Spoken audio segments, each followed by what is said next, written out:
Self doubt మనలో కానీ లేకుంటే మనకైనా కానీ అసలు చాలామంది కూడా ఈ నిజం అనేది తెలియక చాలామంది ఇబ్బంది పెడుతున్నారు. ప్రతి ఒక్కరికి కూడా ఏదో ఒక టాలెంట్ అనేది లోపల బాడీలో దేవుడు అనేది ఇచ్చిన దాన్ని ఇన్బిల్ట్ అంటారు. అయితే మన పైన మనకు నమ్మకం అనేది ఉండదు. ఎందుకంటే ఏదైనా అవుతుందేమో అనే భయం. ఆ భయం పేరు దాన్ని సెల్ఫ్ డౌట్ అని పిలుచుకుంటాం మనం. ఈ సెల్ఫ్ డౌట్ అనేది కనిపించేది ఎనిమి.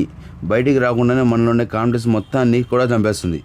ఈ సెల్ఫ్ డౌట్ని మాత్రం మనమే ఏదో అయిపోతుందనే భయంతో ఇంకా ఎక్కువ మన బాడీలో పెంచేసుకుంటాం. కానీ ఏదైతే మనం భయపడతామని ఇది చేస్తే మనం భయపడతామని అనుకుంటామో అది ఏమీ కాదు. ఒక అడుగు ధైర్యం చేసి ముందుకు వేయడమే. అప్పుడు అది వేసినారనుకో ఆ డిఫరెన్స్ అయితే మీరే చూస్తారు. ఎందుకంటే మనం ఇది చేస్తే ఏమవుతుందని భయం ఉంటుంది చూసినా. మనం ఒక నెగిటివిటీ థాట్ వస్తుంది ఫస్ట్. కీడించి మంచి ఇచ్చమన్నారనేసి ఒక నెగిటివిటీ థాట్ వస్తుంది. ఆ నెగిటివిటీ అదే జరుగుతుంది భయంతో మనమే సెల్ఫ్ డౌట్ పెట్టేసుకుంటాం. కానీ ఏమి కాదు, ఒక అడుగు ధైర్యం చేసి వేయండి. సో ఇప్పటి నుంచైనా కూడా ఏదైనా కూడా ముందు ఆలోచించకుండా చేసేయండి. అప్పుడు సక్సెస్ ఎందుకు రాదో మీ వెనక నేను కూడా చూస్తా. అందరూ చెప్పండి, కామెంట్ చెప్పండి నేను చెప్పి కరెక్టా కాదు.